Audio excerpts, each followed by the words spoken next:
بسم الله الرحمن الرحيم الحمد لله رب العالمين والصلاة والسلام على أشرف الأنبياء والمرسلين محمد صلى الله عليه وسلم وعلى آله وصحبه أجمعين.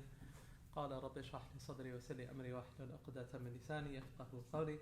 Wanted to start by thanking the administration and Imam Ahmed of ICGT. I think that's all the letters. You know, Muslim institutions always have long acronyms. You know, we have, I think almost every masjid in our area, at least 5 letters. And so people come there and they're like, is it ICNVT, ICNVNOVT?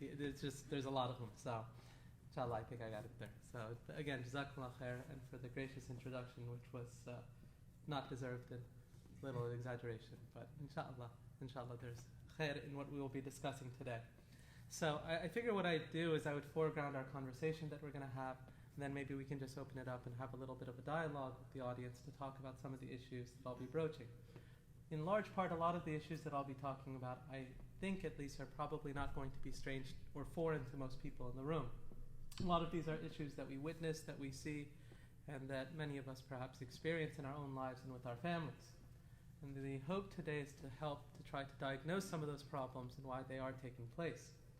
And the type of contention that I'm going to offer today is that these problems are situated at its center on the disillusion and slow deterioration of family life in the West.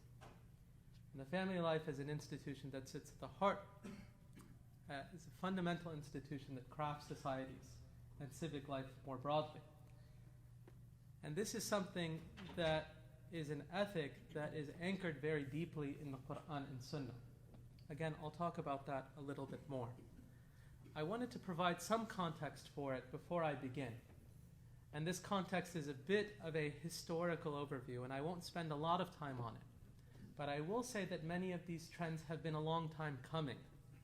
Even though they've really accelerated, I'd say in the last decade and a half to 2 decades, the wheels were set in motion long ago. They were set in motion by philosophers, political theorists, and others that advanced a altogether new paradigm of how societies were to be constructed. And those societies were going to be predicated and foregrounded on the notion of individualism. And although all societies have some notion of individual rights, this new world, this new ideal was going to be one in which the individual loomed over all other obligations. Some of this was done with legitimate and justified cause, because it was done in response to moments of tyranny and authoritarianism. You guys are familiar with people like Karl Popper and others. They're all writing after World War II, right? The open society and its enemies, things like that. But what we have today in modern society is a society that has taken a lot of those motifs and pushed them into overdrive, such that the individual in modern society stands above all else. And the idea that an individual is connected and committed to others in ways that binds them and obligates them to do things at times that are undesirable to them becomes something that is patently offensive to more and more people. And we witness this in the way people begin to talk, right? The sort of aversion to judgmentalism, right? The sort of how dare you culture, right? The idea that someone can try to tell me that I'm doing something wrong. This can be incredibly difficult in the context of masjids and religious instruction. Because part of the goal of religion is to develop a relationship with God and to bring a person into conversation and closer proximity with Allah subhanahu wa ta'ala. And that oftentimes grates against a person's nafs and comes against a person's soul and spirit and tells them the things that they're doing have to be morally upright. And where they're failing, it highlights those failures. And so as an institutional project, religion has a difficult time in an environment where people are quick to anger when they are looked at as being in the wrong, and literally find the very notion that they could possibly be in the wrong objectionable. Family life itself in the West has been taking a decline for some time. Almost all statistics bear it out. And there are a couple of good books if you're interested on this. I'd say a good accessible book that was written recently, it's a very recent work, is by an author named Mary Eberstadt. The book's called Primal Screams. And she draws on a lot of literature. Robert Putnam, he has Bowling Alone, that was written about 15 to 20 years ago. But the statistics literally bear it out. we're living in a moment where fewer and fewer people are having children. So if you look at fertility rates now in the United States, we're at a 32-year low. Across the West, most European countries, you're no longer at replacement levels. You have certain countries like Japan. They say in Japan now there are about 4,000 people that die a week alone. And they have entire organizations and institutions that have been set up to help clean up. They're basically cleanup crews for decayed bodies. And those bodies will be discovered through stench and things like that. These are people who have no external connections at all. And the New York Times had done an expose on that phenomenon. And so if you're interested in that, you can check that out. But this is something that's increasing, and it's increasing in Muslim societies too, where the idea of a large family unit is something that is in decline. And fewer people are entering into relationships in which they have large families. So you have more families where if they're married, they only have one child or no child at all. So now you have fewer people that have siblings, you have fewer people that have large extended families, and very much you find yourself as an individual and alone in the world. In addition to that, you have fewer marriages that are taking place. And the marriage age continues to rise. So when people do marry, they marry very late in life. And that has its own set of issues and problems. Because what begins to happen is that people aren't situated, they're not settled in their lives. They're not committed in any way to anything other than themselves. And so they become very narcissistic individuals. People become very, very intensely self-absorbed. They're always concerned about themselves. They're looking out for themselves. They're just doing themselves and no one else. And so even the concept of thinking beyond a person becomes very strange. And you'll find, in fact, in the life of the Prophet ﷺ and in his instruction, in even small things, the idea that a person should be involved in a greater group. You see this, for instance, when the Prophet ﷺ talks about eating, right? طَعَامُ الْإِثْنَيْنِ كَافِ الثَّلَاثَةِ, right? 2 people's food is good enough for 3. وَطَعَامُ الثَّلَاثَةِ كَافِ الْأَرْبَعِ, right? 3 people's food, good enough for 4. So the idea is bring more people into your meals. أَحَبُّ الطَّعَامِ إِلَى اللَّهِ, that the most beloved food to Allah subhanahu wa ta'ala, مَا كَثُرَتْ عَلَيْهِمْ أَيْدِي, أو كما قال عليه الصلاة والسلام, where he said the one that has the most hands over it, the plate. The most beloved food to Allah is the one that has the most hands over it. There's a hadith, Abu Qatada al-Khushani, radiyallahu anhu, where Abu Tha'lab al-Khushani, and so he said that we were traveling with the Prophet ﷺ, and he said we came to a place to rest. And when we came to that place to rest, to sit down, he said we all went our separate ways and we sat separately. And he said that the Prophet ﷺ told us that you did not separate like that except because of shaitan. And so he said after that, when we would travel and sit, we would be so close to one another that if someone threw a blanket, it could cover all of us. That's how close we would stay to one another. In another hadith, the Prophet ﷺ, he said there's no 3 people, there's no 3 of you in a valley, in a desert, anywhere, that does not establish the prayer. إِلَّا اسْتَحْوَذَ عَلَيْهِمْ الشَّيْطَانِ, except that shaitan has overtaken you. فَعَلَيْكُمْ بِالْجَمَاعَةِ, because upon you is the community, the group. And he said, for indeed the wolf, فَإِنَّمَا يَأْكُلُ الذِّئْبُ الْغَنَمِ الْقَاسِيَةِ, that indeed the wolf eats the stray sheep that finds itself alone and in isolation. So you find this type of instruction replete throughout the sunnah of the Prophet ﷺ. And in fact, this existed after the life of the Prophet ﷺ as well. One of the things that I find very interesting in the hadith tradition is if you look at, there's a category of evaluation where you look at people who narrate reports, and there are certain things that they might find about a person who might be looked at as reliable, but they do things that are just judged as undignified or questionable. Kharam al-muru'ah. And one of the things that actually falls into there at times is a person who that people see him eating alone. That he was witness and he would just be sitting and eating alone. And that's actually seen as a concerning observation on a person. that he's not eating with others? What does that say about that person as an individual and their own reliability? And there's an interesting book, I was reading through it recently. It's called In Defense of Food, Michael Pollan. And he talks about modern food culture. And one of the things he actually spends a fair amount of time on is the encouragement for isolated eating. People are eating in their cars, they're eating alone, right? Even families that are eating together, everybody's kind of eating alone even though they're in the same place. People are watching TV, there's no real interaction. And how that can breed very unhealthy eating habits because of the type of culture that's being cultivated as part of that. You're right next to each other, but you're really completely disconnected and detached. And that's what the modern world has done. If you look at apartments, for instance, they say apartments are very appropriate words because even though we're right next to one another, we're always apart. Everyone's apart from the next person. And so this type of detachment happens in very, very severe ways. We also see this in the rise in single-family or single-parent households. Not single-parent households through, the typical circumstances where marriage would divorce or, a widow or someone's spouse passes away. But a situation or circumstance where from the beginning the design is to not get into a relationship or a family, where it's not going to be a two-spouse household from the beginning. In some European societies, IVF, in vitro fertilization, where people artificially consume or conceive, rather. In Denmark now, it's at 10%. 10% of all pregnancies occur that way, where women simply walk into clinics and they get pregnant and they leave, and they conceive on their own.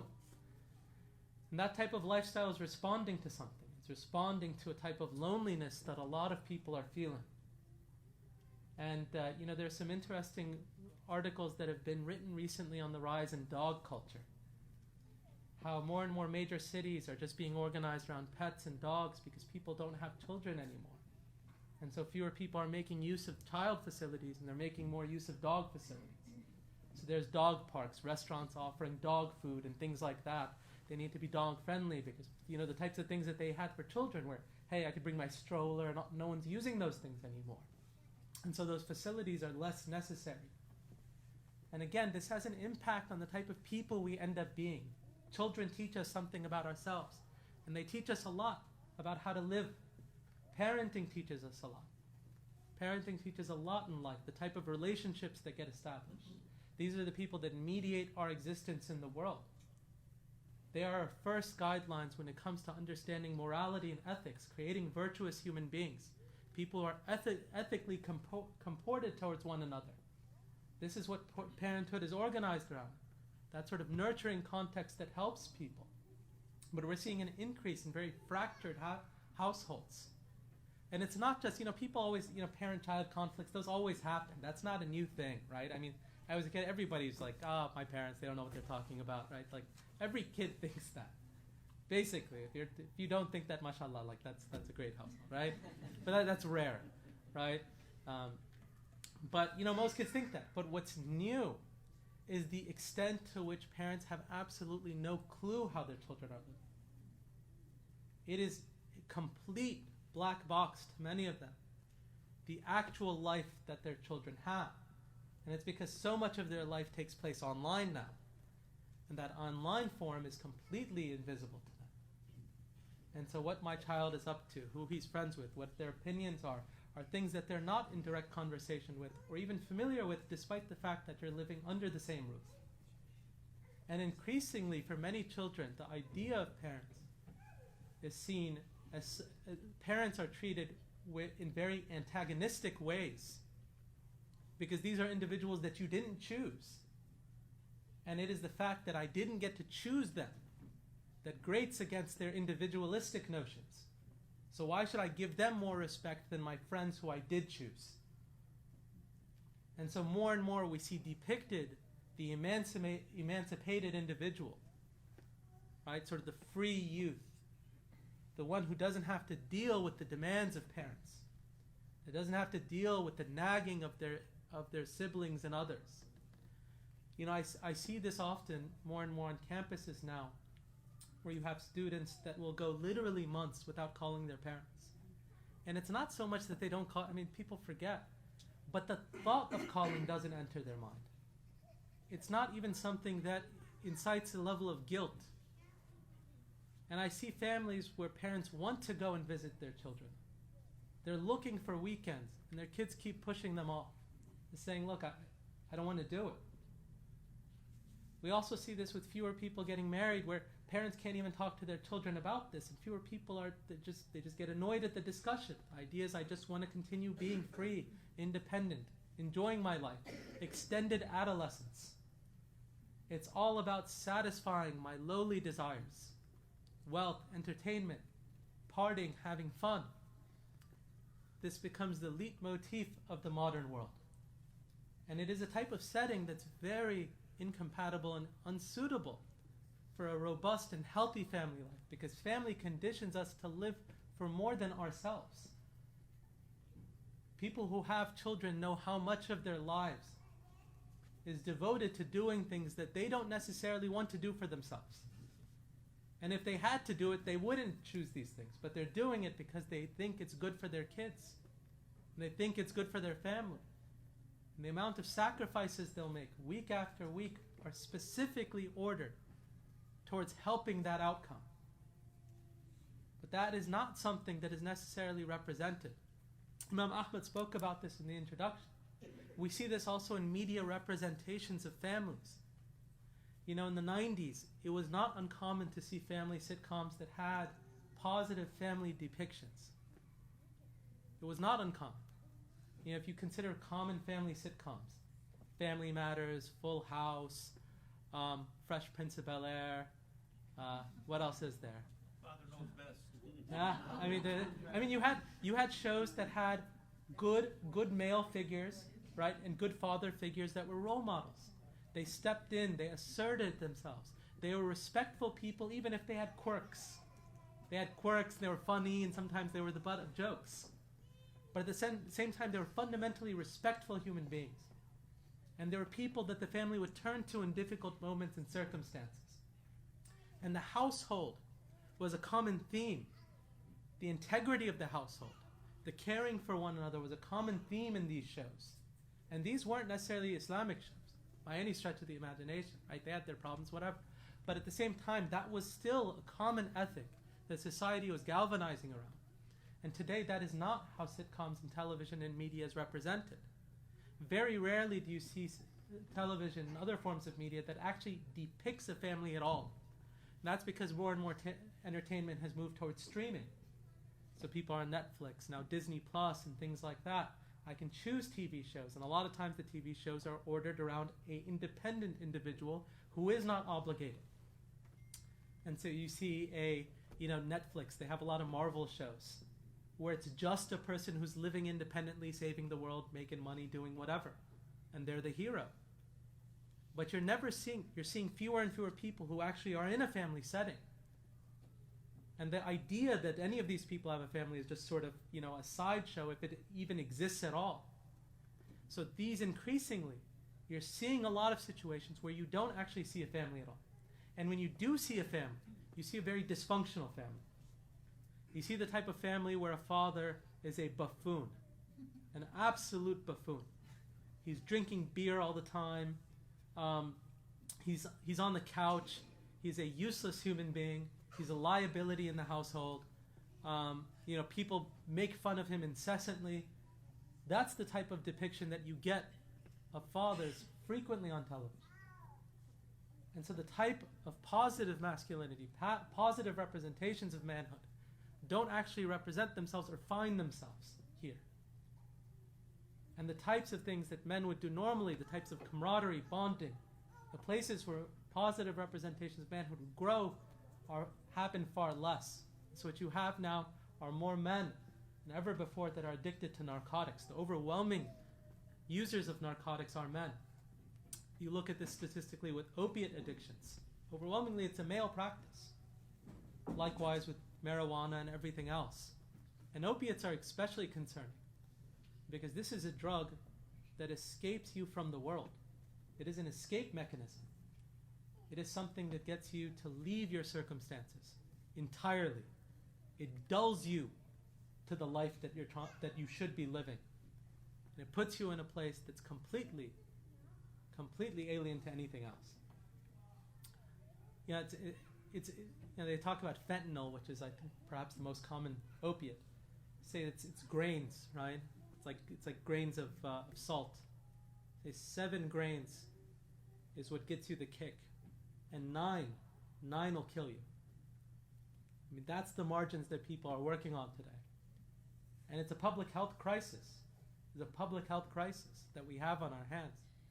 You have more and more men now that are incarcerated. Overwhelming number of people, vast majority, predominant number of people that enter prisons, men. You have fewer men that are graduating from college, fewer men that are employed. You have a much greater acute range of depressions. I mean, this is serious, very serious. And likewise, we're seeing these types of declines in women.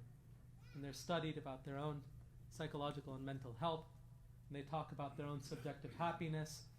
And they talk about their own loneliness. You actually have emerging in many university institutions today entire divisions around loneliness studies. Loneliness studies. And in a setting which has so radically reordered the notion of family and prioritized the individual, it is very difficult to be a good Muslim. Very difficult to be a good Muslim in this setting.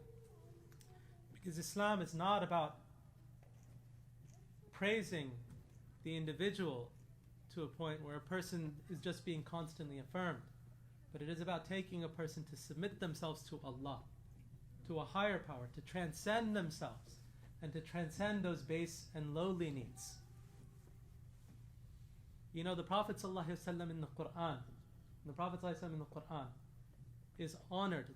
The highest honorific that occurs in the Prophet ﷺ's life in the Quran is when the Prophet ﷺ is referred to by abd, by slave. Surah Al-Isra, Subhanalladhi asra bi'abdihi. Bi'abdihi. That all praise, or how perfect, magnified, is the one who sent his abd, his slave, on the ascension and the journey of Isra wal Mi'raj. Alhamdulillahi alladhi anzala ala abdihi al-kitab. That all praise due to the one who sent and revealed to his abd, his slave, the book. That is a praiseworthy station for the Prophet ﷺ. And it's the type of thing, ubudiyah, that Muslims strive towards. And it requires a profound sense of humility and a recognition of things that extend far above and beyond our individual needs. In fact, it's something that requires us, in many, many instances, to resist temptation and to resist the things that we want to do in order to improve ourselves and to cultivate our spirit and our heart. This is also difficult because faith is bound up in family. In the Quran, we see this time and again where Allah subhanahu wa ta'ala speaks about His oneness with being good to parents.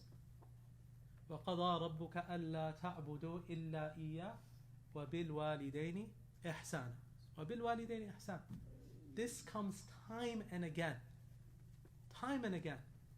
that your Lord has decreed that you worship none but Him, and that you're good to your parents. Silat al-Rahim, talking about maintaining the ties of kinship. One of the very scary and concerning phenomena that's grown is one that I've witnessed personally with young Muslims who aren't just not in touch with relatives, they don't even know their names. We run into more Muslim youth who don't know their uncles, they don't know their aunts, they don't know their names. They know loosely and vaguely that they have some. So you talk about families that are distant but not even in touch at all. And so people who are being raised in strong extended families, who have connections with those people, are becoming more rare. So this is something that we're feeling more and more in the Muslim community. And that's a challenge in the Prophet ﷺ, the silat al-rahim, the maintaining the ties of kinship through the interconnectedness of blood bonds, is something that is at the heart of Muslim societies.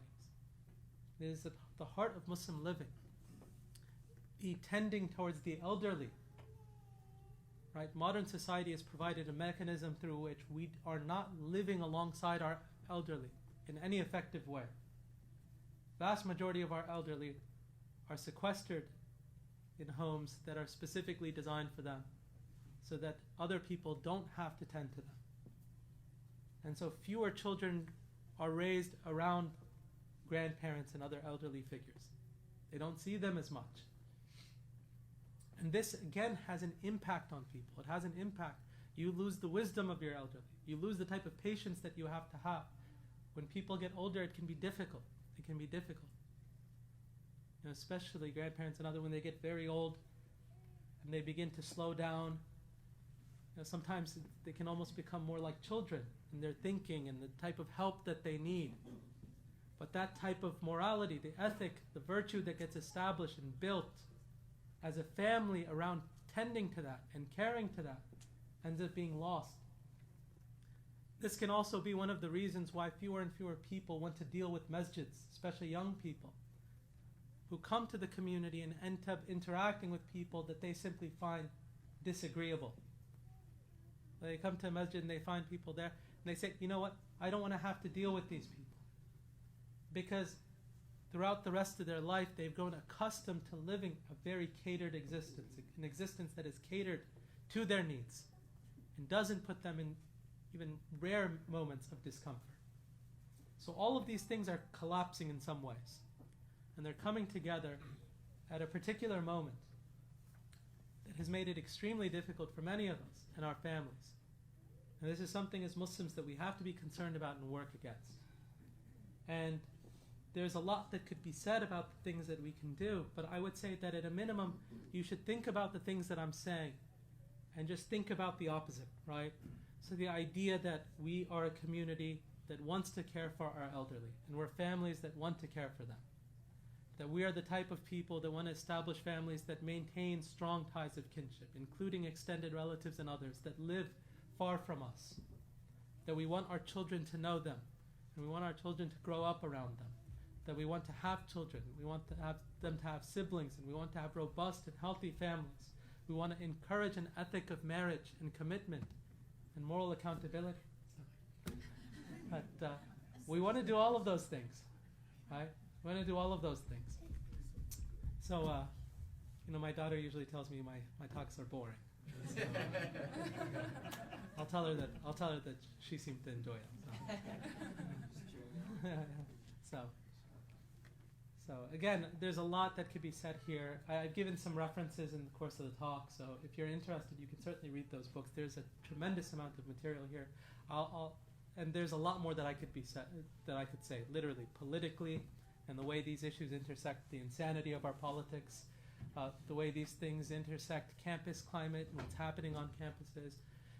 Again, it's not a monocausal factor. There are other factors as well. But for Muslims, family has to be one of our utmost concerns. And I think especially at this moment as Muslims, this is something that we should make a serious effort to galvanize around. And so with that said, I guess I don't know what time it is, or I didn't, that clock wasn't working. I was looking at it at a time and I was like, it's just 2:14 from the time I started to the time I ended here. So. No, hadith. So Shaykh, he was mentioning the hadith, the Prophet ﷺ, خيركم خيركم لأهلي وأنا خير لأهلي. No. Oh, hadith الذي يخالط الناس. So the hadith of the Prophet ﷺ, where he said that the person who mixes with the people, الذي يخالط الناس يصبر على أذاهم, and he's patient with their harms. He's patient with their harms. أعظم أجرا, that he has more reward. وخير من من لا يخالط الناس ولا يصبر على أذاهم. أو كما قال عليه الصلاة والسلام, that he's better than the one, and it's more meritorious a person and the one who does not mix with the people and is not patient with their harms. And then I thought he was mentioning the hadith of the Prophet ﷺ, where he said the best of you are the ones who are best to their family. خيركم خيركم لأهلي وأنا خير لأهلي. And the Prophet ﷺ said that I'm the best to my family, and Allah subhanahu wa ta'ala knows best. You can have a seat, Sidi. Can we give Imam Mobeen a round of applause?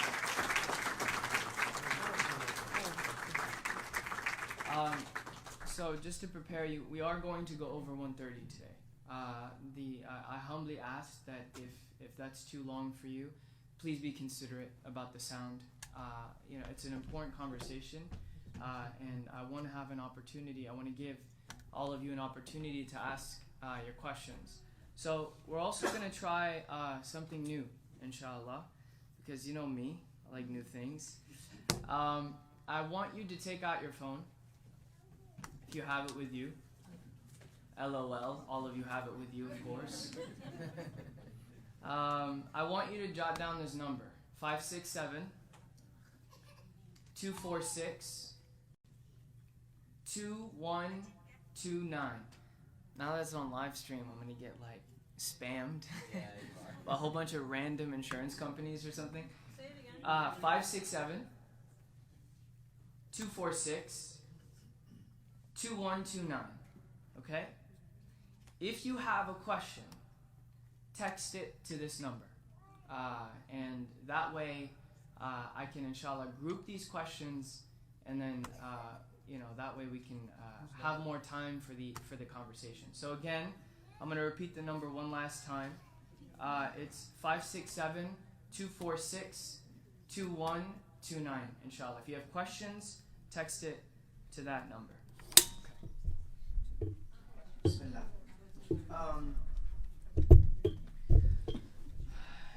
Again, can we give Imam Mobeen a round of applause? That's a beautiful.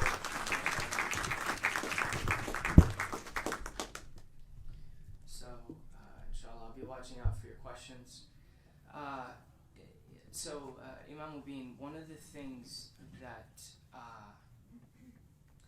we talk about these statistics that are very troubling, and kind of the trends and the movement towards a society that obviously does not accommodate an essential foundational principle of family. One thing that I wanted to ask though is that there's also, like, on the flip side, there are many people, family begins with marriage, right? There are many people that will tell you, well, it's not that I don't want to get married, it's not that I want to be alone, it's that I can't find any good men, and vice versa. You'll have men saying the same thing. I can't find a good spouse, and so I'm not choosing to be this way. And so there are these kind of specific circumstances that, if it's okay, can you comment on this? Yeah, I guess I can try. You can call me Mobeen. So I prefer that home. So on the marriage thing, this could be like, I guess, a retreat or something, right? Because Muslims, everybody's talking about marriage all the time. There's a lot that's been written on that. So there are a lot of factors that contribute to the decline in marriage. Some of them are pretty observable, but you can mention them, but they're not easy to overcome. So there are economic factors, for instance, that contribute to marriage.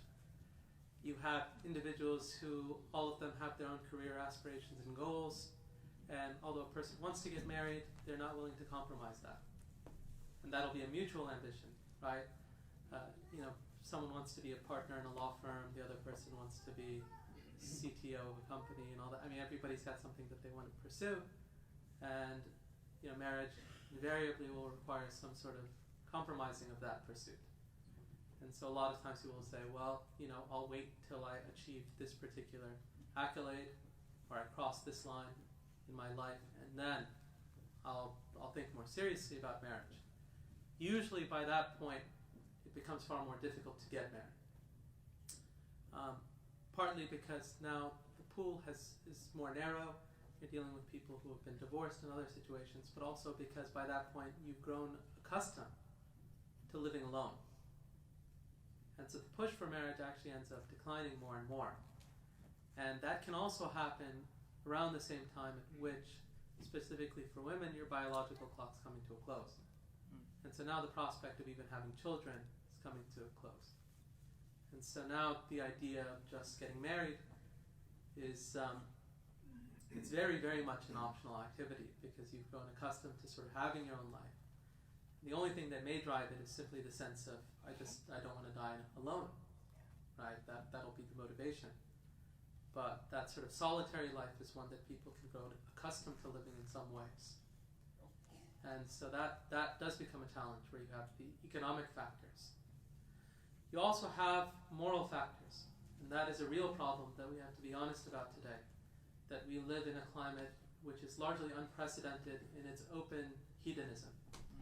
You talk about pornography and statistics around pornography and the proliferation of it. There is no precedent that can compare to this. And when people are saturated in a hypersexualized climate, the idea of seeing in one another mutual dignity and respect becomes far more difficult. By default, you grow up thinking of yourself and of others basically sexual objects. And that ends up taking an outsized place in relationships. And so if you think about cohabitation, for instance, which is the phenomenon of just a woman and a man just living together in an unmarried capacity, those relationships are completely ordered around erogenous activities, which is their individual and relative sexual interest. And, that's basically it. There really is no deeper shared commitment in those relationships. And that's why cohabiting households far more likely to have abuse and domestic violence. Cohabitation, when it ends up in marriage, is one of the leading causes and factors for divorce. So those aren't sustainable relationships. But that's what ends up happening. And so there's a good book on this by Mark Reginaris called Cheap Sex that I tend to encourage. It's very good work that takes a strong analysis at just what he refers to as the sexual economy. But that can serve as an impediment to this. And I mentioned pornography, but again, that's a loose term, because I'm not just talking about sort of the most hedonistic activity, but just even your day-to-day television. I spoke about the fact that more and more people now, their daily television and entertainment needs are satisfied on streaming media. Streaming media are not regulated. They're not regulated. And there's a lot more latitude that they have when it comes to dipping into things that are generally illicit or regulated by the federal government through other communication means. And so you can have a lot more profanity in those shows. You can have a lot more hypersexualized content in those shows. So you have shows like Game of Thrones, for instance, which is very, very popular, right? I mean, a lot of people watch Game of Thrones. And Game of Thrones, I've read about it, but it depicts, unprecedented levels of sexuality. Unprecedented. They've broken records as a TV program. And so, your sort of typical program and show that a lot of people are watching are saturated in that type of material. And so that becomes a very, very big obstacle for individuals who are being raised in the middle of this climate to actually see marriage as something that's desirable. Because now you're talking about a commitment towards an individual that is, although there's sort of the sort of romantic component to it, it is far more than that. It is far more than that. And anybody that's in a family recognizes how much more of that is. And in fact, the type of affection and love that develops in a long-term family relationship is very different than just the sort of hedonistic, lowly sexual activities that one might see on TV, right? That's not what sustains a household. It's not what sustains a marriage. And certainly not a family. And usually those alternate forms of affection, the mutual commitment, the care, the concern, that's something that is felt in an unspoken capacity by the spouses and by everyone involved in it. There's a type of warmth in it that doesn't need to constantly be expressed. It doesn't need to be told over and over again. It's simply how people live. And so those are two factors, but there are many. Obviously society itself incentivizes independence, incentivizes media, culture, entertainment, everything else. But those are a few. And, in some ways, if people are interested in marriage, a lot of times the question is, well, you're right. In some cases it is tragedy so far as people legitimately cannot find somebody, even as they're willing to make a fair number of compromises. And so those platforms are declining. And one of the things that's happened here is the rise of apps and the app culture, finding somebody. That can be extremely dehumanizing for people. Because now, Tinder, I guess there's like a Minder now and stuff like that. To a lot of people, it's like I'm shopping for a human being the same way I'm shopping for a product on Amazon, right? And that takes a toll on an individual. Because you're just being reduced to how you look and nothing else. And the type of conversations and exchanges that will materialize on those platforms can be extremely frustrating and depressing. And so you lack the context in which people can form healthy relationships, and the type of relationships that begin from a place of commitment, focused on commitment, right? And you have a society that provides you a lot of incentive and avenues for not pursuing marriage through their economic interests, through readily available hedonistic material and media and everything else. And so these are serious challenges. These are serious, serious challenges. And in some ways, they're more difficult to avoid with smartphones and everything else. And so that's something that people have to be attuned to, and certainly the type of thing that I think as Muslims we should speak out against. We have to have a moral voice in this society when these things are going on, and especially when they've burgeoned the way that they have. And Allah knows best. Before we get into, mashallah, we got a lot of questions. Before we get into some of these few, because we're running out of time, we'll begin actually by, if it's okay, if you can give us a closing statement, 3-minute quick closing statement about some of the things that you think we can do to wrestle with these challenges. I remember when we were at the TMCC event, the first thing I mentioned was we should resist the temptation to say what's the solution, because there are no simple solutions, and these are multifaceted problems that need multifaceted solutions. But what are some of the things in maybe the essential categories, such as marriage, community, reinforcing family, and then maybe dealing with our children? What are some of the things that you have to suggest? Yeah, so there are a couple of things that I tend to suggest. And again, it's not comprehensive, but obviously a person placing more emphasis on their personal worship. One of the things that we have in decline, for instance, is something as simple as reading the Quran. Fewer people do it, and it's because it's something that requires patience. It's just an act of sabr, that you're sitting and you're doing this as an act of ibadah. Likewise, after prayer, tasbih, right? One of the things that I see often during the khutbah now, or after the khutbah, just prayer in general, is once salah ends, everyone's just on their phone, right? That's just, people just can't. The moments where a person is just sort of settled in remembering Allah subhanahu wa ta'ala are fewer. So a person should make sure to do those types of things, and certainly try to be more active in their worship. Sunnah, things like that, prayer. I oftentimes encourage fasting, because fasting is a discipline that people have to have. And I wrote about this recently, not just fasting as a regular ethic where a person's leaving food and drink, but fasting from different technologies, I think, is important. Fasting from social media, taking a day off, trying to minimize your use of your smartphone, especially in front of your family and kids, right? Being present in people's lives. I think that's important. I mentioned some of the things in the talk already that I encourage, just around being more attentive and caring for our elders, and having that sort of culture of elder care in our communities. At the end of the day, there are a lot of people that are hungry for community and for places of belonging in the real world. In the real world. And so we need to invest in places where people can build the bonds of brotherhood and sisterhood. And certainly this is something that I think is a task of the masjid, where you bring people, and all of those things happen here, where a person worships Allah subhanahu wa ta'ala, where a person receives moral instruction, where a person builds relationships with one another. And this isn't just about having fun, right? In fact, one of the things I find interesting on a side note is just how consumed people are with having fun, to the point where they don't know when the time for fun is over, right?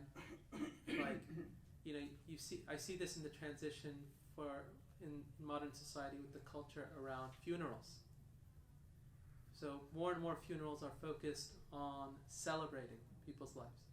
They become places to crack jokes and to get a laugh. And it's like that sort of solemn moment of just thinking about your own mortality is not something that many people can tolerate anymore. So this person, he'd want us just to be laughing and joking and celebrating next to his body when he passed away. That's what he would want. And it's such a strange thing for me to see. That, subhanAllah, death is supposed to be a stark reminder of our own mortality, of our standing in front of Allah.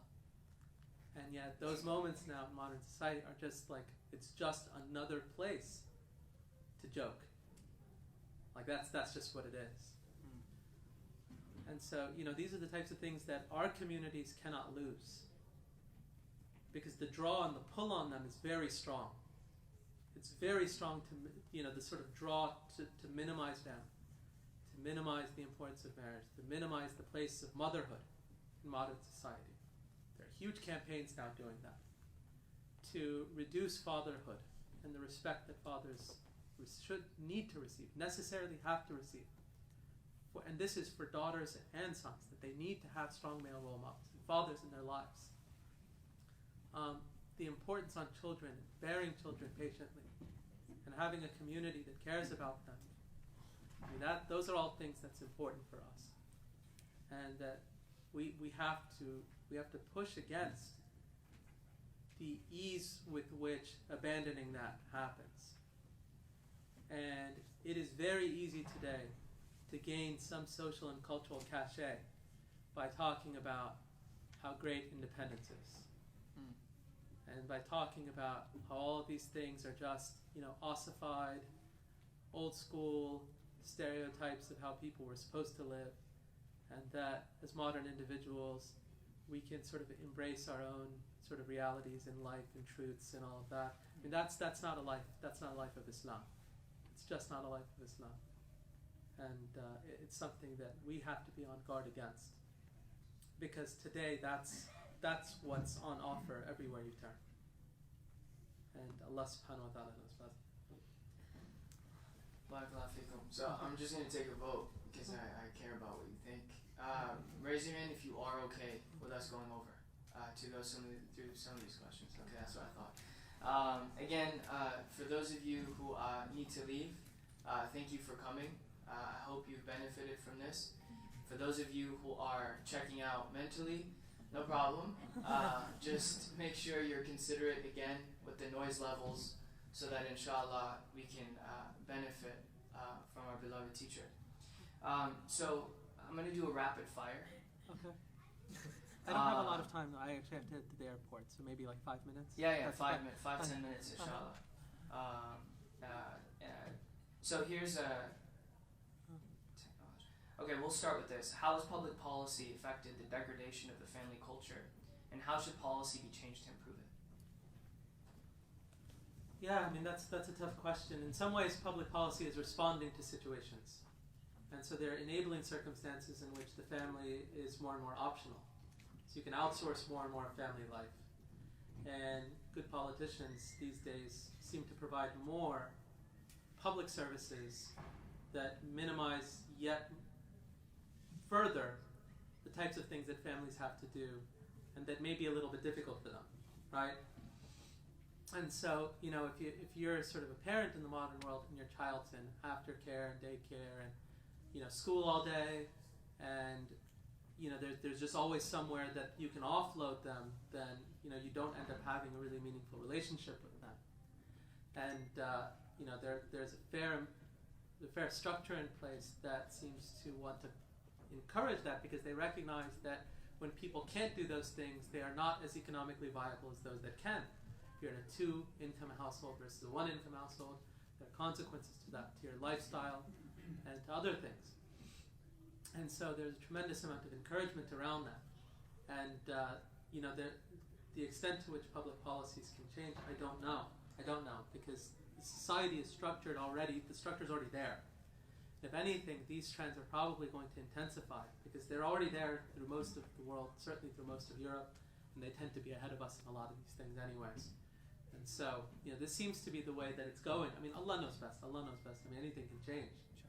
And we shouldn't foreclose on the possibility that things will change for the better. But I think from a policy perspective, at a minimum, we should take the type of policies that grate against some of the worst of these shifts, right? And so you have public policies now. The sort of emerging public policy position is the promotion of sex work and the legalization of sex work, right? Which is just, another word for prostitution. And so these are things that we need to speak out against as moral actors, that this is a it's not an occupation, it's a dehumanizing place to put people in. That is not the type of life we want people to live. Commercial surrogacy. A person can basically just buy a child. And, this preys on low-income families and women that are living in low-income circumstances. Because what happens is they're the ones who basically go out, they get inseminated, they conceive of the child, and then the child goes off to the person who paid for that child. And some of them, that's the only way they can make ends meet, because it can be quite financially lucrative, right? And so these are the types of practices that are growing. There are a lot of policies that are being put in place to encourage that type of thing. And now there are celebrities who are entering children into their household through that means, that it's just a commercial surrogate that they paid a lot of money to. Now that's their child. This is the type of technological climate that a commercial society like ours enables. And I think at minimum, these are things that we need to have a moral voice against. And we should talk about the importance of the family, right? In family values, it's very much stigmatized, and partly because it's been co-opted by certain corners that can have problems in other domains and arenas, but so what, right? I mean, every cause is co-opted and this and that. Substantively, we care about family, and we care about family values, and that should mean that we're willing to express those things in serious ways. Allah knows better. So, forgive me, I wasn't attuned to your time. We'll take one more quick question. What we'll do is, inshaallah, raise your hand if you'd like to see Imam Mobeen Vaid back here, inshaallah. So, I got a lot. MashaAllah, that makes me very happy. We're going to, hopefully, we'll invite you back, and then we can address some of these things. Last question. All this sounds crazy. Shouldn't we just make hijrah? I mean, we're very privileged American Muslims. We have the money to make hijrah. We have the means to go into countries that, maybe support families more. And yet at the same time, they're maybe politically corrupt, and their structures are not politically conducive to freedoms we enjoy here. So, yeah, how do we kind of wrestle with this? Should we leave, or is there a way forward in staying to deal with some of these issues, especially seeing the almost inevitable kind of direction of what the value of Western life, what the values of Western life is starting to look like? Yeah, I mean, I don't know the answer to that. I'll say that Western values are a global program, and so Muslim countries are not inoculated from this at all. And a lot of the trends I'm discussing are very much in place in majority Muslim societies. Some of them have crept into some societies more deeply than others, and they're more deeply entrenched in those places than they are than other places. I think that families have to make determinations as to where they want to live that is best for their iman, their belief, and their families. And if they can find a circumstance that's conducive to that, then they should pursue it. I think that for us here, we have to make an effort to formulate enclaves where we have individuals that share those common cause concerns, where we have overlapping commitments to these types of things. Because, so much of life for us is simply ordered around not only our immediate families, but our family relations and friendships and social activities. And you don't need many families to do something like that. You can form small groups, small collections that have those shared commitments and that share your values. And we can encourage our children to make friends within those settings. We can encourage the type of environment that we have more control over. Again, it's at a more local level that we're able to work. But that's something that I think that we should try to do more concertedly than we are today.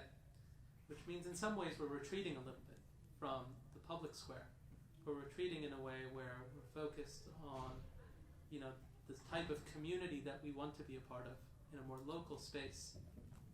Precisely because we cannot control national discourse. We can participate in it, but the chances are that we will be formed by it instead of forming it. Exactly. That's far more likely to happen. Yeah. And so, and that can happen anywhere.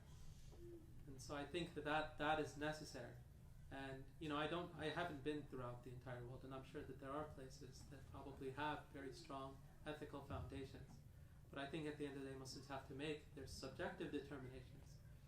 And, consult internally and think about what they believe is the best place to raise their children and to live a sustained existence, to transmit their faith, their belief, and their values generationally. That is the task at hand. And Allah knows best. Allah knows best. One more round of applause for our brothers.